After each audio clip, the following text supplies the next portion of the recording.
Welcome to G&T Sips and Giggles, where Belfast's very own Tina Legs Tantrum and Glenn serve up a delightful blend of drag queen comedy and captivating stories. Join us as we sip on the juiciest tales and share uproarious laughter, offering a glimpse into the fabulous world of drag and beyond. From outrageous anecdotes to hilarious musings, Tina and Glenn promise an unforgettable podcast experience filled with glitz, glamour, and side-splitting giggles. So, grab your favourite cocktail, sit back, and prepare to be entertained as we take you on a journey through the fabulous and funny on G&T Sips and Giggles.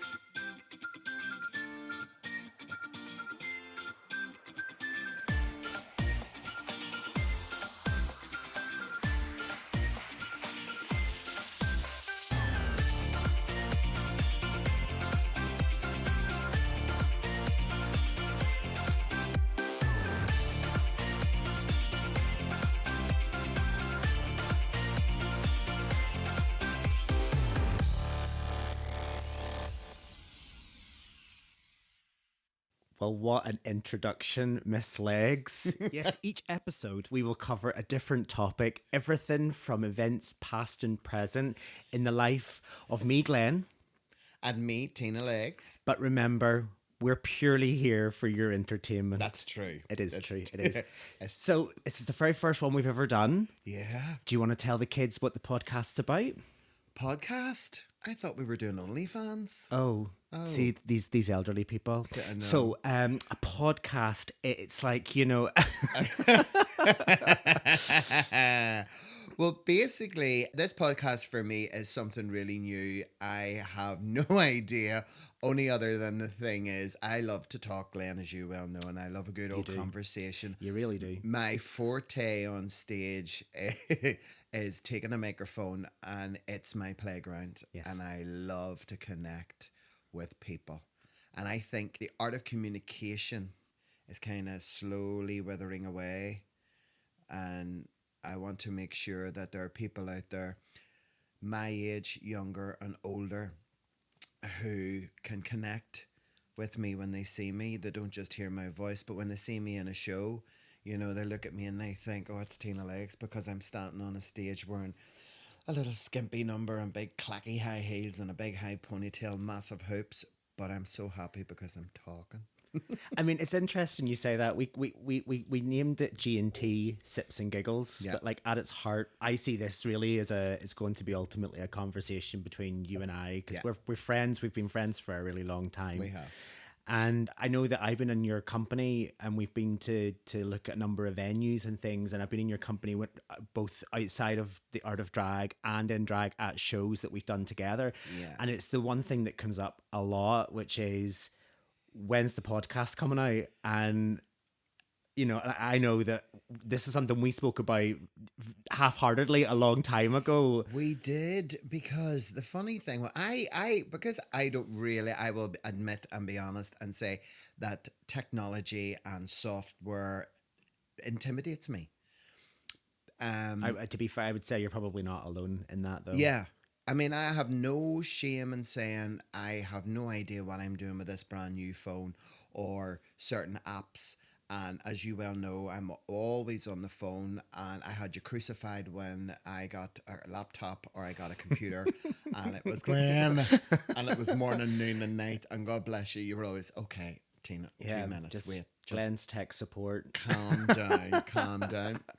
And people were saying, Tina, would you ever do a wee podcast? And I had said it to you in a wishy-washy kind of way, and saying, those ladies over there were saying, Tina, would you ever do a wee podcast? Because maybe you see a lot more about what we're like on stage, because you're part of the audience as well as being the compere, the host, and as I always call you, my wizard. And it's a lovely compliment, I think, when people want to hear more. Yeah. But this way, what I didn't understand was that I can talk about apps. We can talk about everything.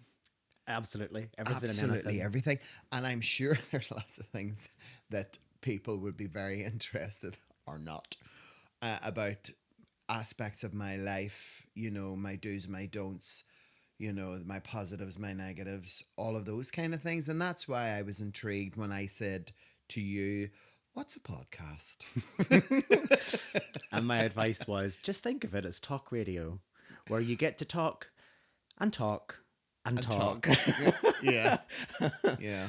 We sat down to discuss the format of what this is going to look like. As Tina's already said, like, this is relatively new to me, even though I, as you've proclaimed, I'm a wizard and I know things technology. This is all new to me as well, so I don't really know what I'm doing and what we're going to talk about over the coming weeks. But I do know that we agreed that we'll release them fortnightly. Yeah. We'll put out a fortnightly episode, and each episode will cover a different topic or something that that we feel that we might want to say. Well, I would like to intervene and say this from the get-go. I've always been brutally honest. I just like to look at something, and if it's in front of me and it is white, it's white, and if it's black, it's black, and I will, if I see something and I'll say what I see. That's just the way I am. If something annoys me and it's not right, I will call it out. If I see something in the news and it stays in my head, I will talk about it. And even though if people will disagree with me, that's fine, But oh my goodness, here we go. So I don't like an injustice. I'm the same. Do you know what I mean? I'm completely the same. I look for fairness and equality in everything. Absolutely. But yeah, I think just always growing up, I'm the middle youngest, if you like, in my family. I have two elder siblings and a younger sibling. And, I don't know, I think it was always when I was growing up, I was never allowed to play with the elder siblings and so on. So I don't know, I guess, I don't know if that's just sort of my personality's developed in such a way that because I felt so hard done by, Can I just say this from the get-go? I have some amazingly funny, unbelievably weird, but true stories about growing up. Oh, I cannot wait to hear this. From, and when we get to talk about my family, and I will be, quite open and honest. Well, can I just say, yeah, let's make that a subject. Let's make that a podcast episode. Let's explore that a bit further. Okay. And I cannot wait till we have that conversation. Are you sure about that? Hold on till I take a sip. Oh, cheers, by the way. Cheers. And if you're listening honey. with your gin and tonic in hand. Yes. Or a little margarita braccato. Cheers to you. Absolutely. So look, let's bring it back a bit. So okay, we've talked about the podcast, what we hope it's going to be, and so on. But like for people who have found the podcast because they've been, death scrolling through iTunes or any of those sort of podcast platforms looking for the next podcast, who have never met you. Yeah. Maybe you could sort of tell people a bit about who Tina is. I should say, by the way, Tina is looking fabulous. She is dolled up to the nines. Thank you so much indeed, honey bun. Tina Likes Tantrum is this fantastic, strong, independent, fierce, fun-loving female who is a hard-working, passionate drag queen. And Tina, I have been on the boards now 30 plus years, and I started drag way back in the day when there was no performers. And I remember one queen, and she was on the door in a nightclub. She was hostessy, Titty Baroness, very, very good friend of mine. I love her because Titty and I are kind of sort of from the same cloth. And that was always a thing in the past. I'll touch on this if you don't mind, that people thought that Titty and I should be against one another. We were in different bars, different clubs, and it's Titty and Tina. And Titty and I have always, always polished each other's crowns. We've always had that mutual respect for each other. I absolutely adore that woman.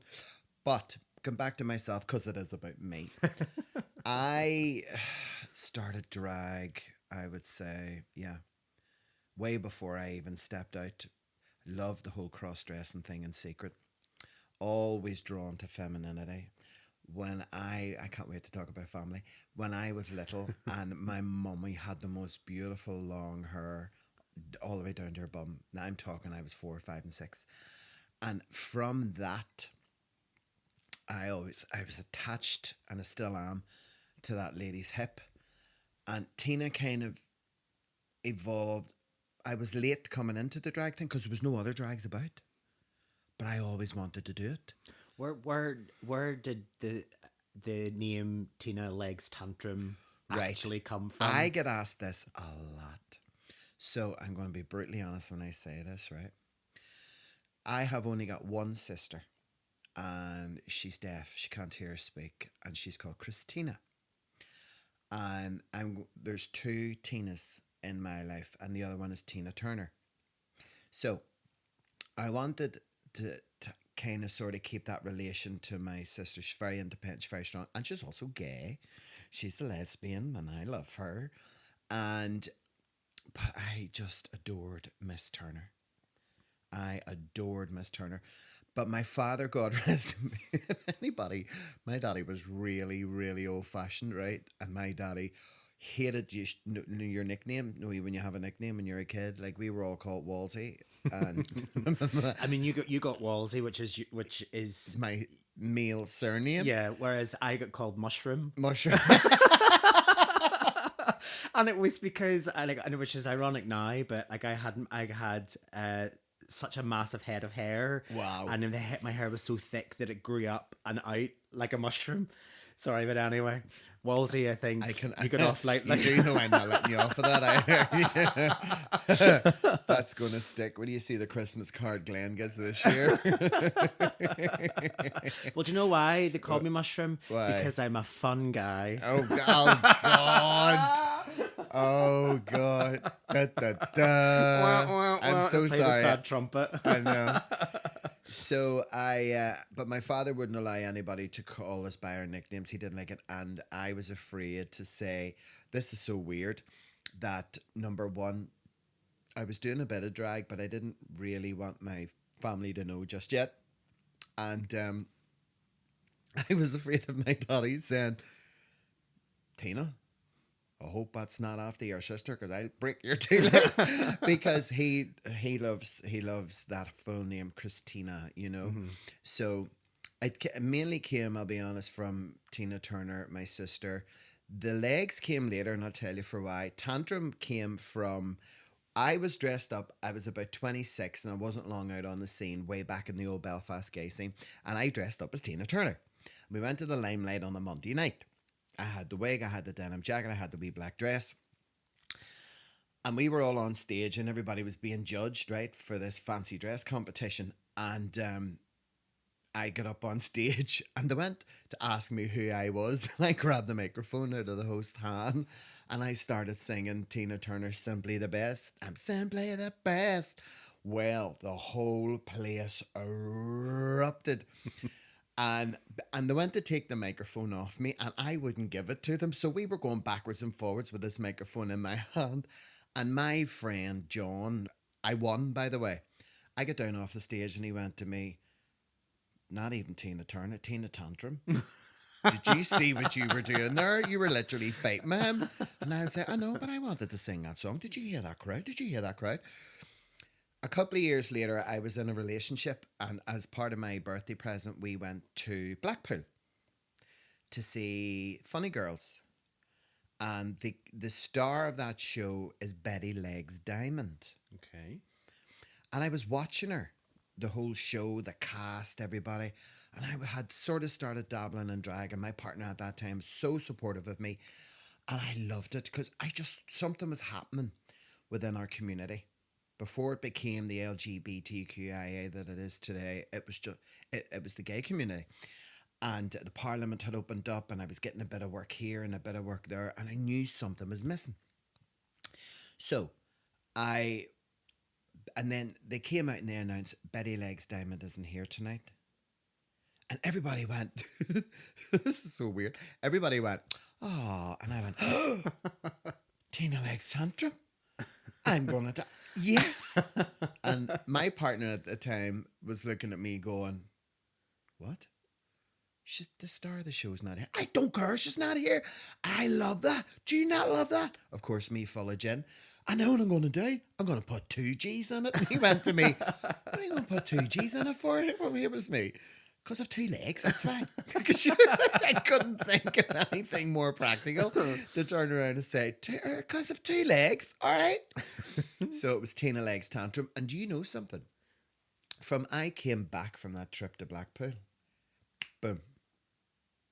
Because I had a double barrel name, something magical happened. It was Tina Legs Tantrum.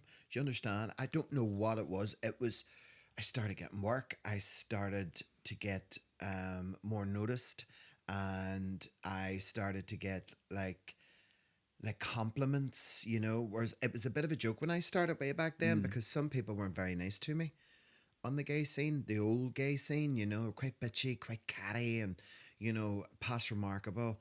And, but I'm a very, very strong person. Do you know what I mean? You bite me, I'll bite you back. And I just kept going. But when I changed the name, I was taken more seriously. Do you think though that like from your, because I mean Blackpool is sort of like some of the oldest drag characters going. Absolutely. And I don't mean like Yeah. I don't mean by age. I just mean like that there's a history of drag there for a very long time. And do you think that there was like you've took inspiration from the queens over there that where you said it was only a joke here, and if you're going there and you can actually see how they perform. When I went to that show, and because I was dabbling in drag, and my ex-partner at the time had said to me, right, we're going away this weekend. I was like, where are we going? We're going to Blackpool. We're going to see Funny Girls. They had actually, this is what happened. They had actually done this performance, which made the ITV lunchtime news. And they were, you remember the ladies that used to walk on the planes on the wings? Yes, windwalkers, I think you Wing call walkers, them. yeah, wing walkers. And they interpreted that. And they had a false plane. And they had 10 drag queens on either side of the wings. And this plane went up in the air. And that stuck in my head. And I always used to go on about it. I'd love to go and see that show. So yes, when I went to Blackpool and I seen that show, I thought, this is a theatre. Look at the people here watching this. Why have we not got this back in Belfast? I didn't come home and think, right, I'm going to do this.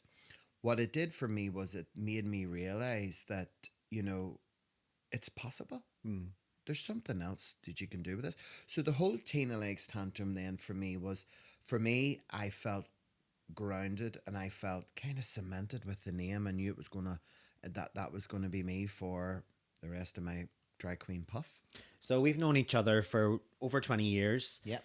And although I know what you've sort of achieved in that time, like for the people that are again only discovering Tina for the first time, what would you say are the key milestones that sort of have stood out in your career?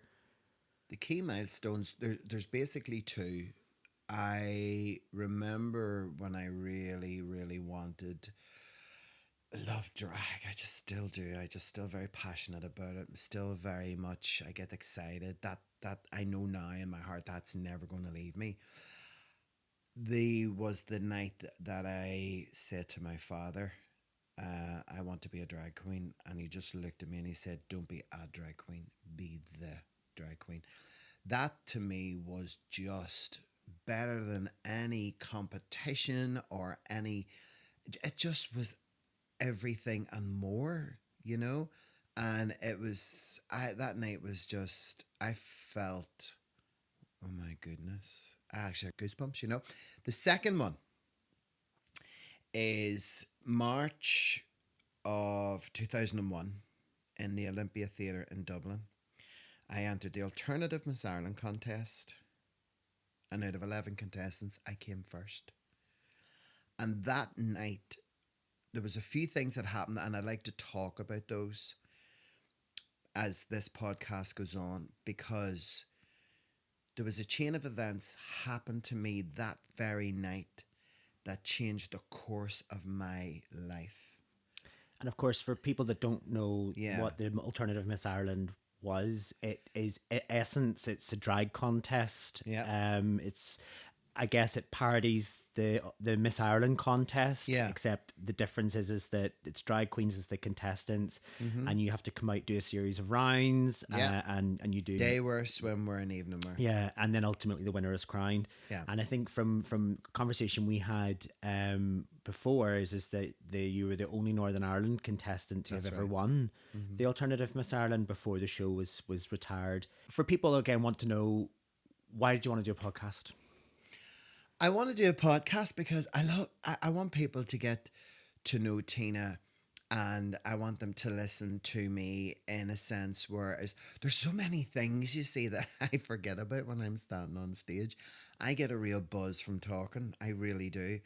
And I would love this podcast to grow where people we can invite people to talk to me and you. Yeah. You know, and they would ask, I'm sure there's so many questions for someone like me as a drag queen. You know, at 3 years I'm going to be 60, and there's so much in the background that has got me to where I am today. Like, you know, the healthy eating, the stopping the smoking, the drinking, the partying, and all of that, and keeping a really happy kind of sort of mental balanced life.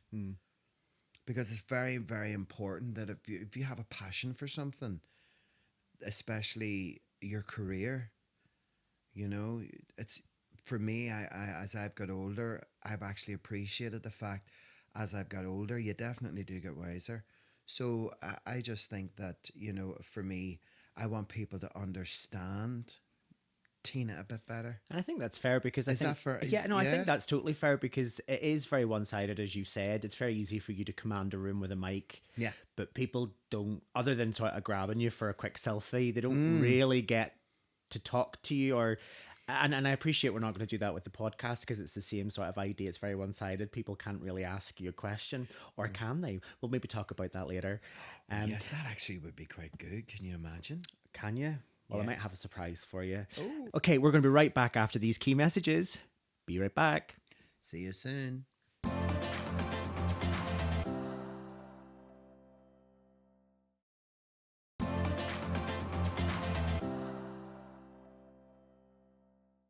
Welcome back. Hi, everybody. It's Miss Tina Legs here. Thank you so much for joining us again. Now, this evening I am joined by the gorgeous Glenn. And Glenn and I have been friends for a very, very long time. But I'm sure you would like to know, who is Glenn? Well, my name's Glenn. Hi. Yes, as Tina calls me, I'm Tina's wizard. And as I've already mentioned just before the break there, Tina and I have known each other for over 20 years. And we've been friends a very long time.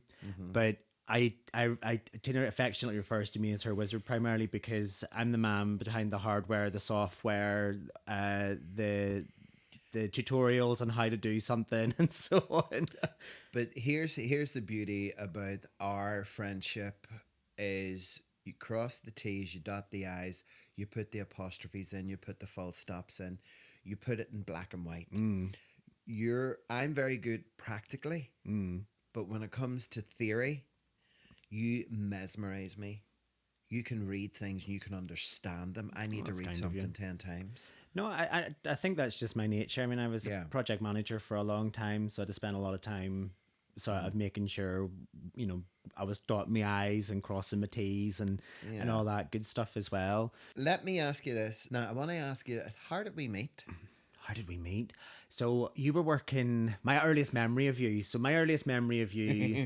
I was about 18, 19. I was extremely young. I just came back from Dumfries. So I grew up in Dumfries in Scotland. I am from Northern Ireland originally. Okay. But I grew up in Dumfries in Scotland, and I came back from Dumfries for a Christmas holiday. Now, my mum and all my family were still across in Scotland at the time, and I come back here, and I have never went home. What? So yeah, I came over here in 2002 and stayed. I never made it back. But my earliest memory of you was in Cube. So this was, I wasn't around for the Parliament days.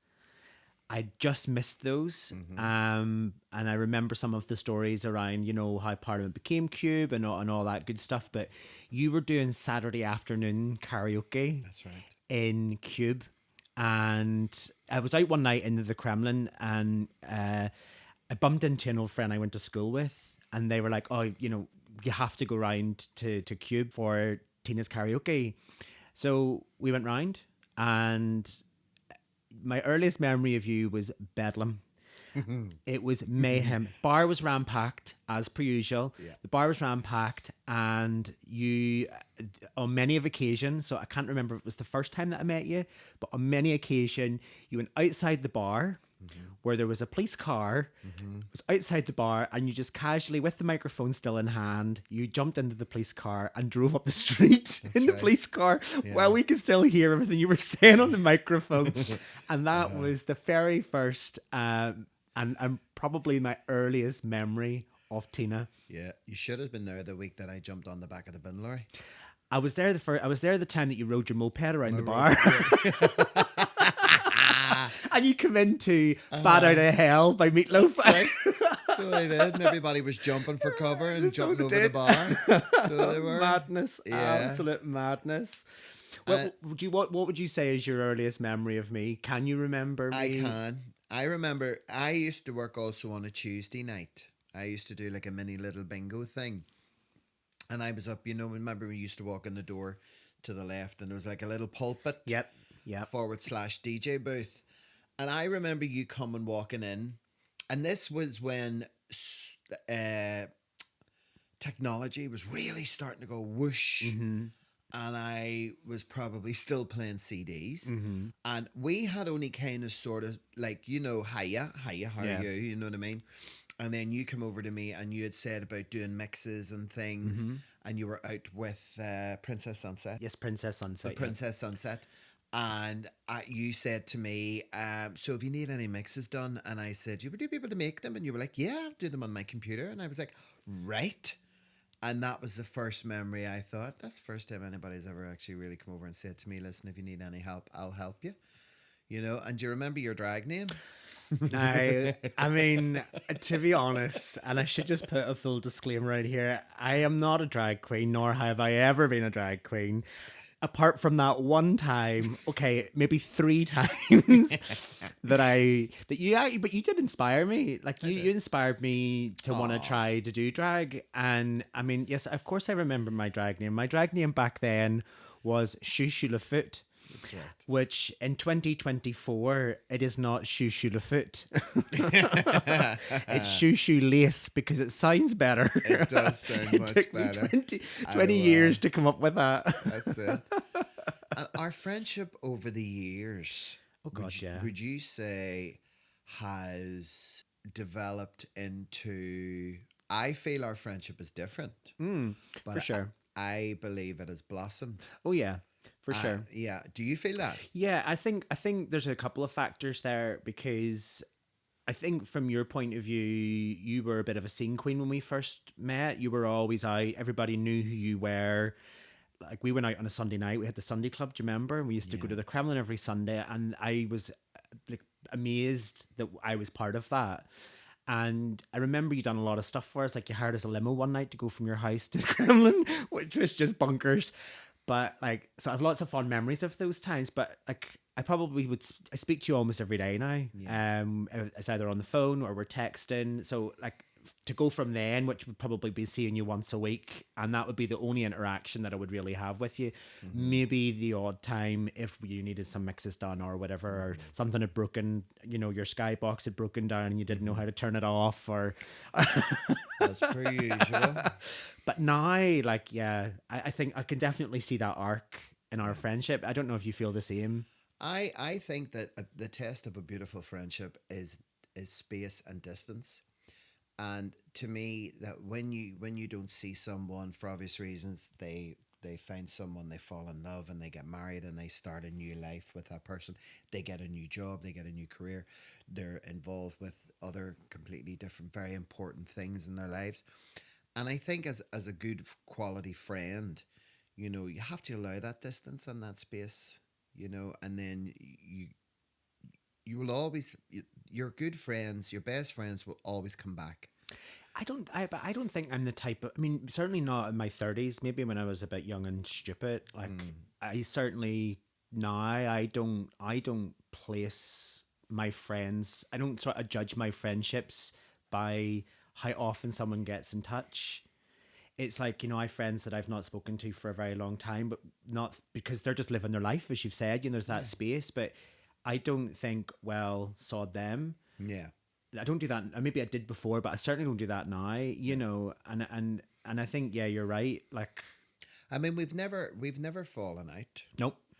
But when you need to put me in my place and I need put in my place, I have to give it to you. You do it very well. Well, I think that's probably a real strength of our friendship. Yeah. Is that, and I think that there's a respect between us, where, if, as you said, I'm putting you in your place. They're your words, but I'm doing it, as you've said, because it's kind of like it's needed. But I'm not doing it out of malice, or it's just in the circumstance that we're in. We just sort of needed to take a step back, and I think that's certainly how I feel about those things. It's I'm not going to hold anything. No.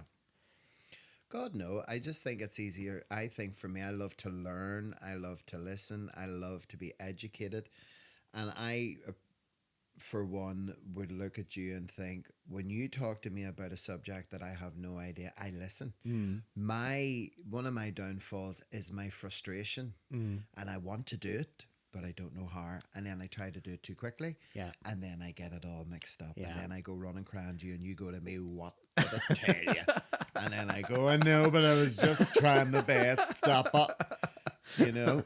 Anyway, anecdotes. God, I have a lot of anecdotes about you. Go on. Anecdotes. There's so many to choose from. I think most of mine. I mean, to summarize them all, it's the Sunday Bingo show and just what you guys had created there. It had never been done before in Belfast, and I appreciate it was done elsewhere, and it's been running for a very long time. But like, that to us in Belfast was so magical. It was something brand new. It had never been done before, and every week you guys were coming up with outrageous ideas and stupid numbers and just lots of laughs just across the board. I mean, even the after hours stuff at the burger van, like there was so many, like the time we were videoing each other, and like, I mean, there's quite a lot of these videos on YouTube, by the way, on my YouTube channel, but like, I just hope that the kids today have the same fond memories that we sort of got to experience. I don't know. That's kind of just my thoughts. Back then, you're talking of a good 12, 15 years ago. God, yeah. And back then there was a change in the air, and that was the days of the Sunday Bingo show. And we'll have to talk about that as well, because there's so much there. Oh, there's so much. So much to talk about. Antioche and things. And that's when I was really settled in my drag, and doing different things and going to different places and blah, blah, blah. But yes, loved getting out. Loved getting a little bit drunk. And maybe going to the odd party. So I did. Might have been on one or two of them. Okay, so we'll be right back after this. See ya.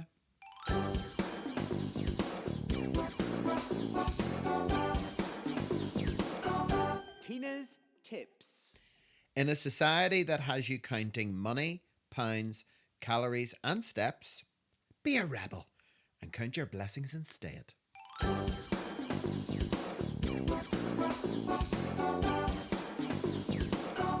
Tina's tips. My iconic tonic. So this will be our iconic tonic segment, and this is the part of the show where we'll talk about the iconic things. Every episode we'll change it. It can be somebody, something, maybe something we've seen on the TV, maybe a person that we've always really looked up to, or somebody that's inspired us.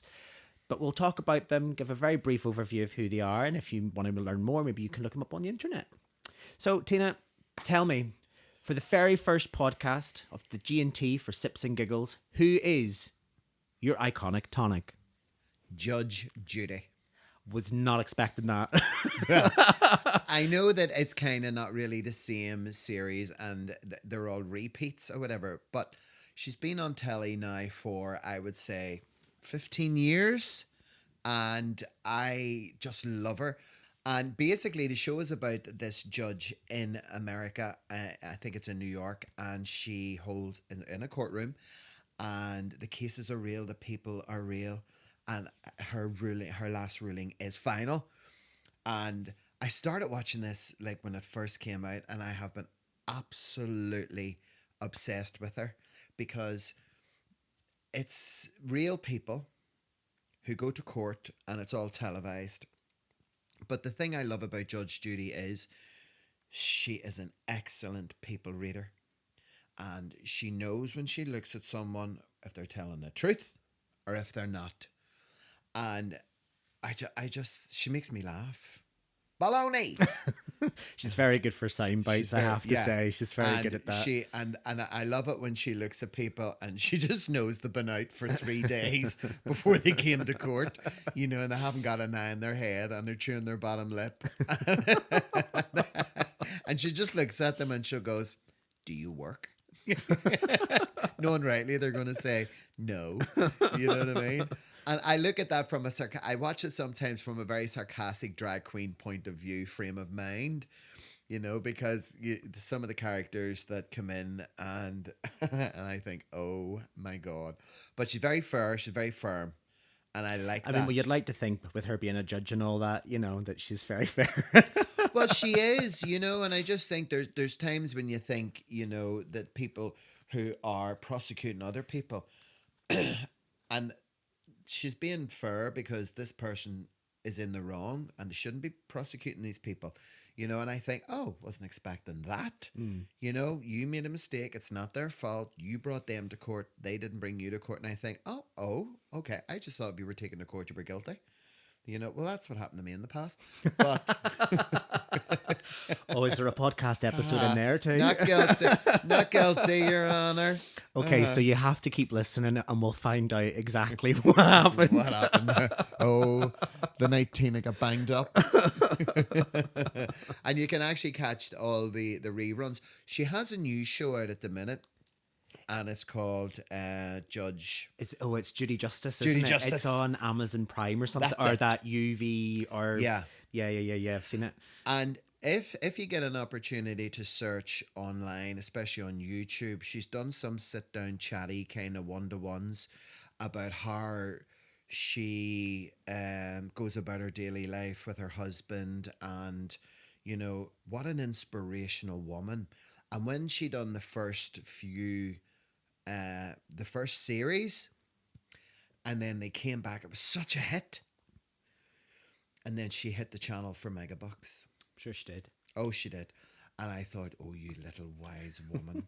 And her granddaughter is a lawyer, going to become a judge. She's got grandchildren, and they're all invested in law and order and all of this kind of stuff. So, and the reason she said that she wanted extra money was because so she could send them to university and pay for it all, providing they pass. Good. Well, that's good. That's good. So, what's yours, Glenn? What is Glenn's iconic tonic? My iconic tonic this week, I don't know. I mean, I don't know if you've heard about this. So, did you ever hear about the BBC Three show I Kissed a Boy? Yes. So it was where they got a whole bunch of boys together, gay boys together. So they finally done a female version, and it's airing at the moment on BBC Three every Sunday or on iPlayer. You have to watch it. It's so good to see lesbian representation on the BBC in this way. I have learned so much. Like I genuinely thought that I knew enough, but I knew nothing. That's the truth. There's lots of really useful insights into the sort of the lesbian community. I don't want to call them a community because they're part of the LGBTQIA plus. But some of the stories the girls are telling on there, like really, really insightful and eye opening. You know, I learned things like, you know, that most lesbians don't like to be called lesbians. They prefer to be called gay or queer. I didn't know this. This is. That's a bombshell to me. It's not a poll of all lesbians everywhere, by the way. But according to the show, that's a thing. Also, did you know that they've got terminology? Do you know why we have like masc, femme, and all those sort of like terminologies with it, with that we used to describe men. So, I mean, this sounds like a no-brainer when I say it out loud, but I didn't realize that they also have that as well. I kind of I knew the term of like, like butch lesbian or lipstick lesbian, but they use the same terms as well, like femme or stud or a stem, which is like a stud femme, sort of like in between. So like I'm learning a whole new lingo there. Anyway, watch it; it's totally worth a watch. Danny Minogue's the host, and she's fabulous as well. Oh well, if Danny Minogue's on it, I will be tuned in. Really, really simple, light-hearted entertainment. It sounds very good. Sounds very interesting, actually. And just while we're on that subject, I think gay women have been the elbow of our community for centuries, and I think they actually get like little next to nothing because it's basically all about gay men. Well, I I heard an interesting fact during the week, and it's something again it's never crossed my mind. I've been quite ignorant to the fact that during the AIDS pandemic, which I was very fortunate enough not to live through, I wasn't born around that time. Well, I was, Okay. but I was, but anyway, I wasn't a practicing homosexual then. But actually, they were they were the most supportive and during the AIDS pandemic for gay men, which from what I've understood is the reason as to why they're first in the LGBTQIA. I just assumed because we were all being sort of like gentlemen and putting ladies first, but actually it turns out is because not only it turns out that it was because of all of the effort that they made during the AIDS pandemic. And again, I don't know whether there's much truth in that, but I could just be retelling a fact that could be incorrect, but I thought it was very interesting. That documentary, It's a Sin. Mm-hmm. Did you watch it? I did. Unbelievable. Really, really good. And even though the main character, Jill, who is not gay, and she was the main character's best friend, I just thought, when I watched that, I was like, I was there. I was in that. I left school in 1984. I was 16 years old. And it was all just starting to come around, that whole thing. But that's another show. Yep, That's another podcast. For sure. Okay, we're nearly out of time. Oh. I know, but we've got tons more episodes to come. We do. So, the final segment is this. Sip and share. So this is the part of the show that we call Sip and Share. It's really basic. It's quite simple, in fact. We've put out and we've asked some of our listeners, we've asked them to write in and ask some questions to Tina. So here go. One person called Espresso on Instagram Hi, Espresso. wants to know, what is the most memorable taxi ride that you've ever had? Now remember, we don't want to have this as an explicit on the podcast, so I used to love the taxi. You remember this from the Kremlin on a Sunday night. And it was the taxi that used to take you everywhere to get the drink and all and get everything sorted out. And see nothing, say nothing. Say nothing. Exactly, the silent taxi. And we all used to text each other because you didn't want. Do you know what I mean? Yeah. And then you went to here and you went to there and you got this and you got that and then you were straight back. Okay. There have been other taxi journeys that are a little bit. I keep those for another podcast. I'll keep that for the over 50s. I mean, by this rate, we're going to have at least 100 episodes. I think so. There's too many stories. Okay, next question. Wise Up Woodgie on Instagram wants to know, where'd you get your outfits from? Quite simple, basic. I love Primark. Okay. AliExpress, all online. I am a drag queen bargain hunter, elbow deep online, and I go to the clearance sale, Bargain bin. bargain bin. It's never going to be seen again, and all. And I go in and I hunt and I hunt and I hunt and I hunt. Because of my character, Tina she just loves her. She's a big Millie. She really is. You know what I mean? She's that lovely big cheesy sister, auntie, girlfriend, and she's just see when I look in the mirror and I'm happy with what I'm wearing, I'm fine.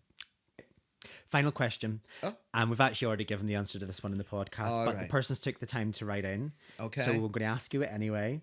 This is from Anya MCM30. And Anya asked, how did you decide on your drag name, which you've already explained to us? And she also said you're one of the best drag artists that she's ever seen. Well, Anya, can I just say you're not wrong? Okay, look, that's all we've got time for this podcast. Thank you so much, everybody. I really hope you enjoyed it. Do you know what? There's going to be so much more. Yeah, so don't forget, the next episode will be out in 2 weeks' time, and we're going to release these episodes every Wednesday. So we look forward to catching up with you then. Yes. Bye-bye. Stay tuned. Love you all. Bye. Don't forget to follow us on Instagram at G&T Pod. Also, thank you to those people that took the time to write in a question. If you would like to write in a question or send us a voice note, you'll find the details in the description of this episode. And of course, if we haven't already asked enough of you, please subscribe and leave a review, but be kind. Much love, G&T.